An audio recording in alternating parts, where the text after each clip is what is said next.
1절, 7절, 8절 보면 불평하지 말며 불평하지 말지어다, 불평하지 말라 이렇게 되어 있습니다. 제가 이전에 이 시편 말씀을 한 장 한 장 이렇게 강해 설교를 한 적이 있습니다.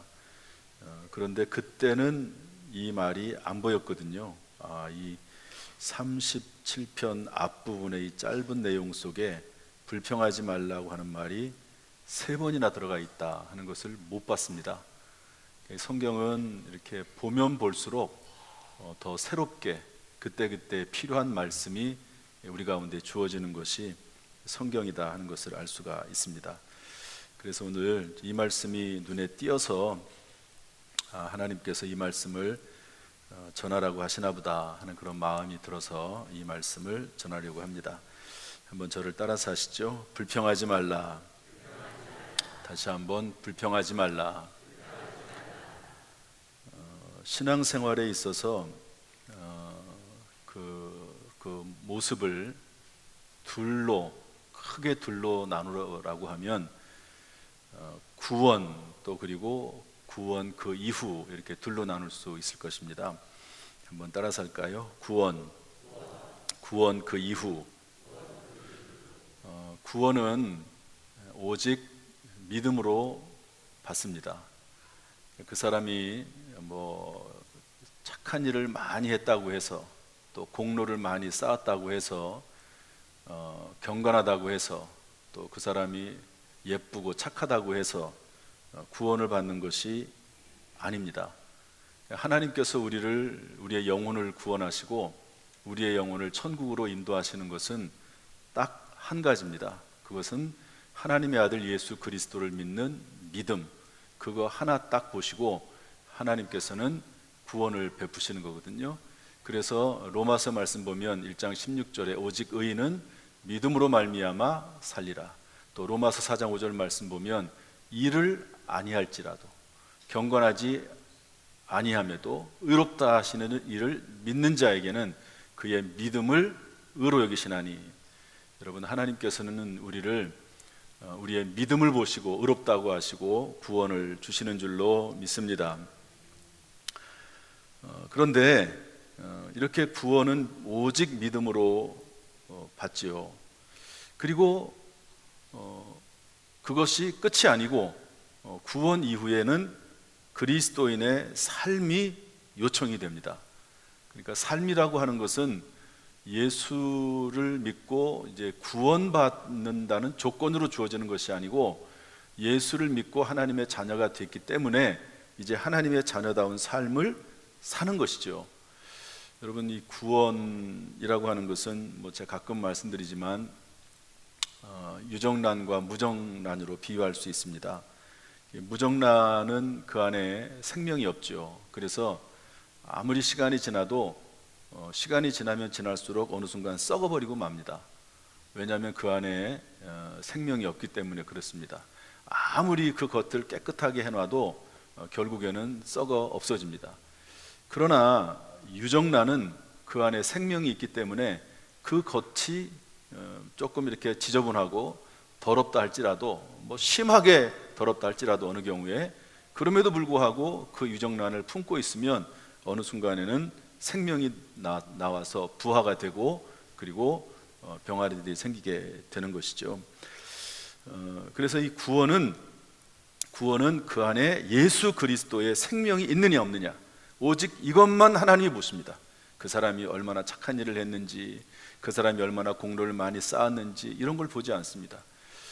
오직 믿음만을 보시는 거죠. 어떤 사람들이 뭐라고 얘기할지도 몰라요. 아니, 사람이 착하게 살고 그리고 공로도 많이 쌓고 무언가 일을 하든지 경건하든지 그래야지 구원을 받아야지, 아니 어떻게 예수만 믿는다고 구원을 받습니까?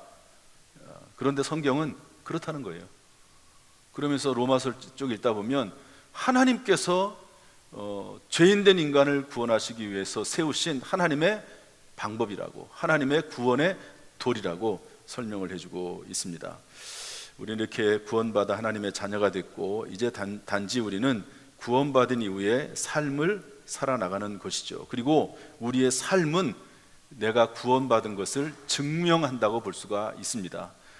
나는 구원받았다고 하는데 도대체 저 사람은 구원받지 않은 것처럼, 하나님의 자녀가 아닌 것처럼 형편없이 살아가면 다른 사람들이 볼 때 뭐라고 하겠습니까? 저 사람은 예수 믿는데 예수 제대로 안 믿는 것 같아. 저 사람은 진짜 예수 믿는 게 아닌 것 같아. 이렇게 얘기하지 않겠습니까? 그래서 구원 이후의 삶은 나의 구원을 증명한다 하는 것도 기억을 해야 될 것입니다. 오늘 제목은 불평하지 말라, 이런 제목인데요, 이것은 구원의 문제를 다루는 것이 아닙니다. 저를 보세요. 이것은 구원의 문제를 다루는 것이 아니고 구원 이후의 삶의 문제를 다루는 것입니다. 불평한다고 해서 지옥 가거나 그러지 않습니다. 우리가 살다 보면 불평할 수도 있긴 하겠죠. 그런데 이것은 구원의 문제를 다루는 것이 아니라 예수 믿고 나서 어떻게 살 것이냐. 그래서 우리가 하나님 앞에 어떤 삶으로 인해서 하나님 앞에 영광이 되고, 그리고 다른 사람들을 예수님에게 증거하는 중요한 수단이 되는 거거든요. 우리의 삶은 구원의 문제와 연결되어 있는 게 아니라 우리의 삶은 다른 사람들을 구원하는, 그들을 전도하는 데 연결되어 있다는 것을 생각을 하고요. 여러분, 이 불평의 문제, 언어 사용의 문제가 얼마나 중요한지를 깨닫는 시간 될 수 있기를 주님의 이름으로 축복합니다. 첫 번째로 우리 1절 말씀 읽어보겠습니다. 1절 말씀 다 같이 읽어보죠. 시작. 악을 행하는 자들 때문에 불평하지 말며 불의를 행하는 자들을 시기하지 말지어다. 첫 번째로는요, 악을 행하는 사람 때문에 불평하지 말라는 겁니다. 불의를 행하는 사람들로 인해서 시기하지 말라고 다윗은 우리에게 권면하고 있습니다. 그 이유가 뭘까요? 그들은 2절 말씀 보니까 반드시 배임을 당하고 잘린다는 거죠. 푸른 채소같이 쇠잔할 것이며, 이 쇠잔하다는 말은 힘이나 세력이 점점 약해진다는 말이거든요. 그러니까 악을 행하는 사람들이 있습니다. 그들이 잘 되는 것 같아요. 그런데 반드시 그들은 멸망당할 것이다. 하나님의 말씀입니다. 이 말씀은 하나님이 그렇게 하시겠다는 거예요. 하나님의 의지의 표현입니다. 아니, 어떻게 예수 믿는 사람들은 저렇게 어려운 일을 당하고 믿지 않는 사람들은, 저 사람들은 악한 일을 행하면서도 저렇게 잘 됩니까? 거기에 대해서 불평하지 말라는 거예요. 불평하지 말아라. 그들은 반드시 쇠잔하게 될 것이다. 여러분, 성경에 사울 왕의 이야기가 나옵니다. 사울 왕은 오늘 성경의 저자인 다윗의 장인입니다. 워낙 다윗이 훌륭하고 믿음이 있고 또 골리앗 장군과 싸워서 이기지 않았습니까? 그러니까 다윗을 사위로 삼았습니다. 그리고 나서 장군이 됐죠. 얼마나 왕에게 충성하고 하나님에게 충성하고 백성들에게 잘하고 인기가 좋은지 모릅니다. 그런데 그럴수록 오히려 사울은 불안해지는 거죠. 내 뒤를 이어서 나의 아들이 왕이 되는 것이 아니라 다윗이 왕이 되면 안 되겠다 하는 마음이 들어서 다윗을 죽이려고 합니다. 사울 왕이 하루는 다윗이 찾아왔는데요, 다윗에게 창을 던져가지고 다윗을 죽이려고 합니다. 다윗이 그것을 피하고 도망을 가죠. 그리고 나서 여러 과정을 통해서 다윗이 멀리 이제 도피를 할 수밖에 없는 상황이 되는데요, 사울 왕이 군대를 이끌고 다윗을 죽이려고, 수천 명의 군대를 이끌고 다윗 한 사람 잡으려고 쫓아옵니다. 여러분, 그 상황이 어떻겠습니까? 얼마나 억울하고 분하고 속상하고 고통스럽겠습니까? 그런 생활을 10년 동안 했습니다. 사울 왕에게 쫓겨다니는 삶을 살았죠. 그때 마음이 얼마나 슬프고 아픈지 하나님 앞에 이렇게 쏟아붓습니다. 이게 다윗 왕의 특징인데요, 다윗의 특징인데요, 사람 앞에 불평이나 불만을 쏟아놓지 않고 하나님 앞에 그 모든 불평을 쏟아놓습니다. 뭐라고 쏟아놓냐면 시편 56편에 보면 나의 유리함을 방황함을 주께서 계수하셨사오니 아시오니 나의 눈물을 주의 병에 담으소서. 진노하심으로 그들을 소멸하실 때 없어지기까지 소멸하십시오. 그리고 그들이 개처럼 울며 성으로 두루 다니는 그런 비참한 삶을 살게 주옵소서. 그들의 자녀들은 고아가 되게 하시고 그의 아내는 과부가 되게 하시고, 그러면서 하나님 앞에 다 쏟아붓습니다. 이것은 저주를 한다기보다도, 물론 저주의 내용이긴 하지만, 그러나 하나님 앞에서 그 상한 감정을 다 쏟아붓는 거죠. 여러분, 사람에게 상한 감정을 쏟아부으면 그러면은요, 그것이 끝나는 게 아니에요. 그러면 또 다른 문제가 생깁니다. 또 다른 문제가 계속 발생하고 끊어지질 않습니다. 그런데 다윗은 그렇게 하지 않았습니다. 하나님 앞에 그것을 다 쏟아붓고, 그리고 하나님 앞에서 위로를 받으려고 했습니다. 이러는 가정 가운데 이 사울 왕을 죽일 수 있는 기회가 2번 있었죠. 그런데 왜냐하면 사울 왕이 쫓아다니니까 다윗이 동굴에 숨어 있었거든요. 동굴에 숨어 있는데 사울 왕이 용변을 보러 그곳에 들어와서 용변을 보고 있는데, 여러분, 죽일 수 있는 기회잖아요. 충분히 죽일 수 있습니다. 그런데 죽이지 않고 옷자락만 살짝 베요.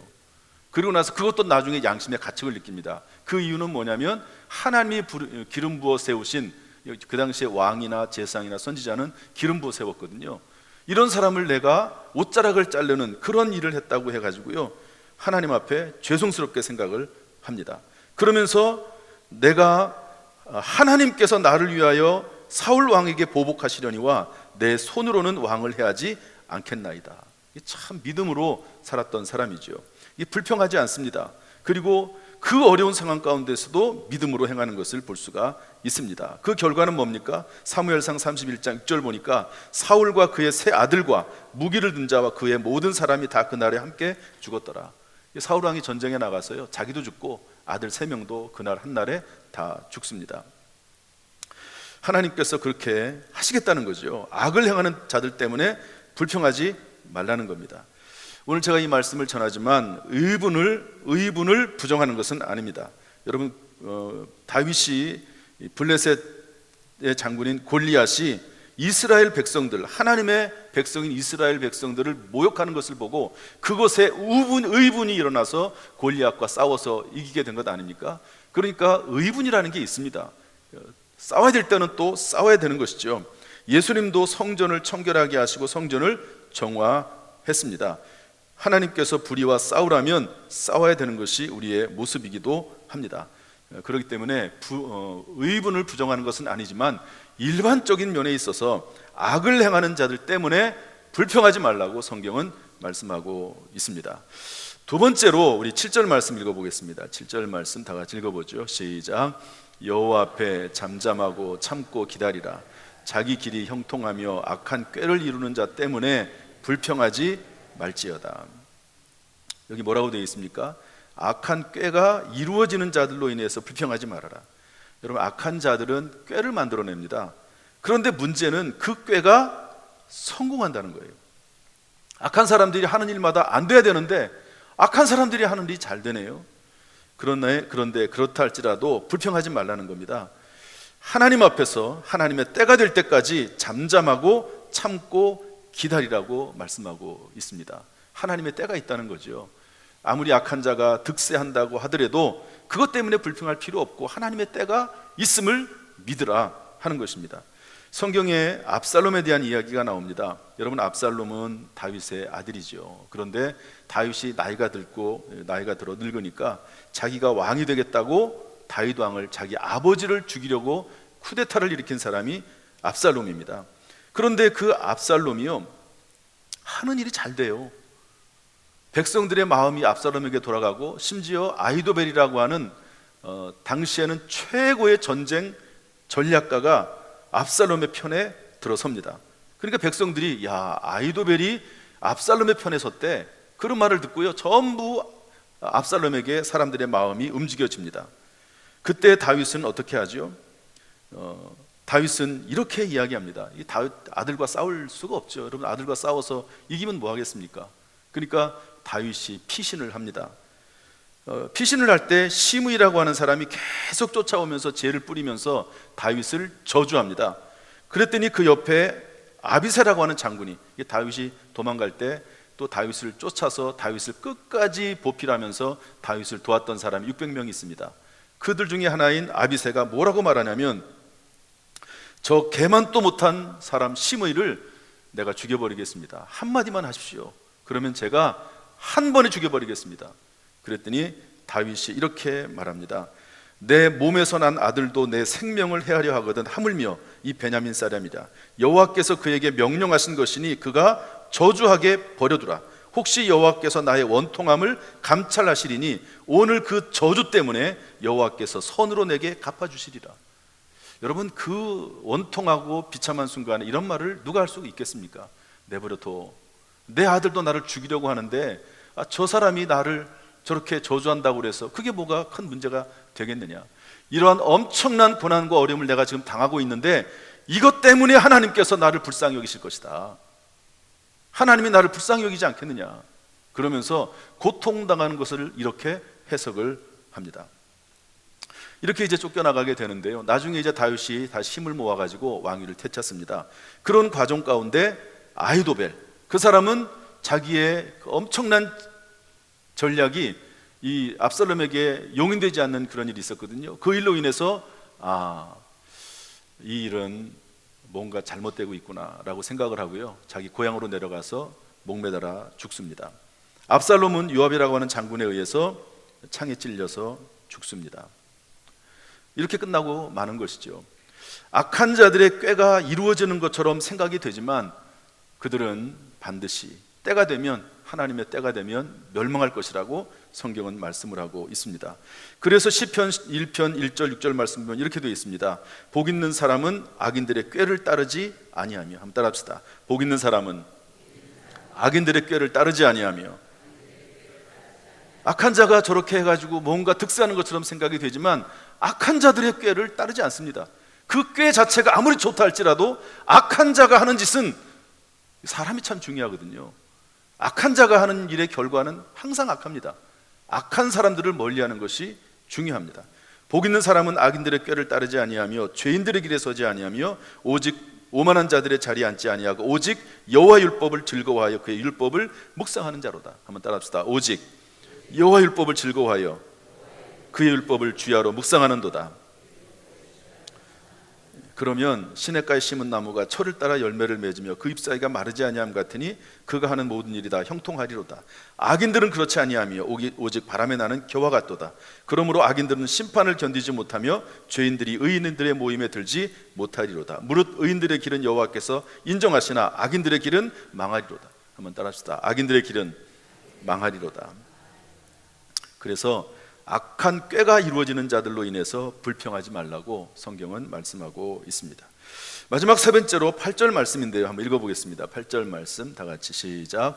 분을 그치고 노를 버리며 불평하지 말라. 오히려 악을 만들 뿐이라. 불평하지 말라는 거예요. 분노하지 말라는 겁니다. 왜냐하면 오히려 악을 만들 뿐이기 때문이라고 말씀하고 있습니다. 악인들의 악행과 형통과 일의 성취로 인해서 우리의 마음이 상합니다. 그러나 그렇다고 해서 똑같이 우리도 화를 내고 불평하면 오히려 그것이 자신에게 해가 된다는 거죠. 그럴수록 우리는 더욱 겸손하게 자신을 낮춰야 합니다.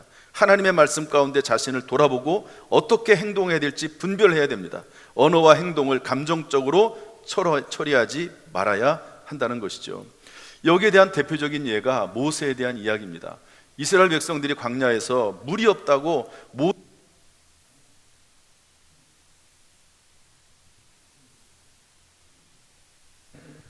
모세와 아론에게 불평합니다. 그때 하나님께서 하나님 앞에 나와서 기도하는데요, 하나님께서 뭐라고 말씀하시냐면 반석에서 물을 내라고 말씀하세요.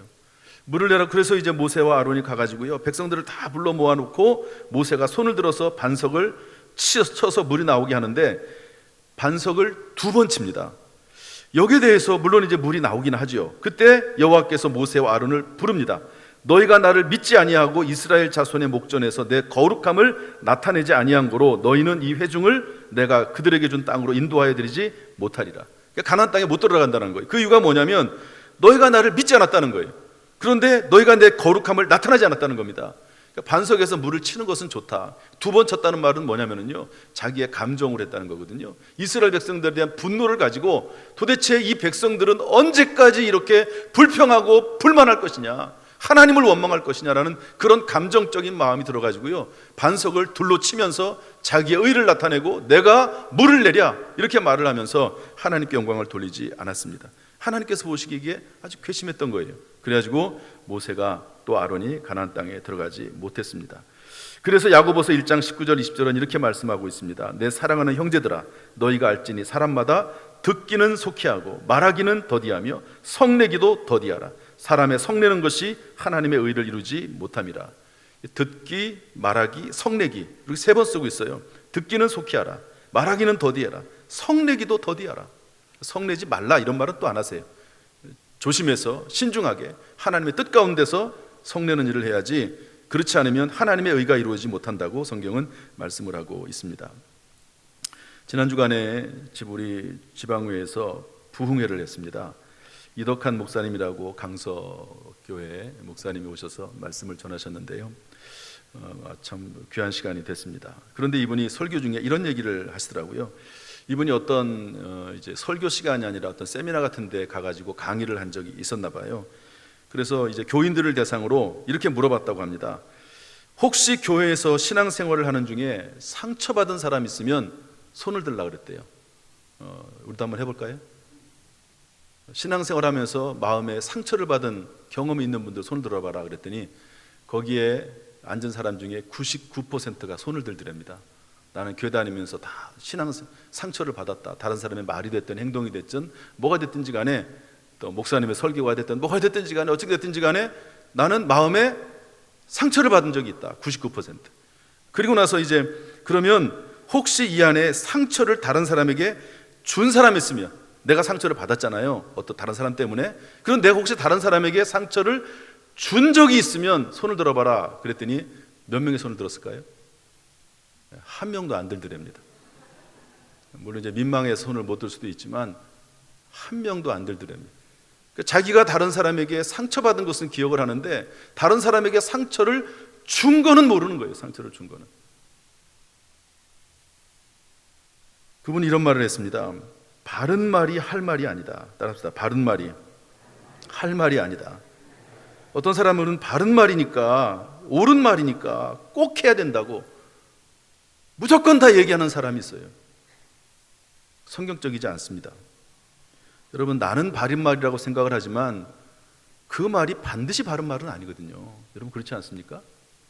내 생각이 다 100% 옳은 거 아니잖아요. 나는 바르다고 생각해도 그 말이 정말로 바른지 안 바른지는 아무도 몰라요. 하나님만이 아시겠죠. 그런데 내 생각에 바른 말이기 때문에 나는 한다, 꼭 한다. 교만입니다. 교만. 그것은 어리석은 일입니다. 문제를 해결하는 것이 아니라 문제를 더 만들어내는 것입니다. 바른 말이라고 생각해서 직설적으로 말했는데 오히려 악화되거나, 그리고 다른 사람에게 거절돼 가지고 오히려 더 관계가 깨지는 경우도 많습니다.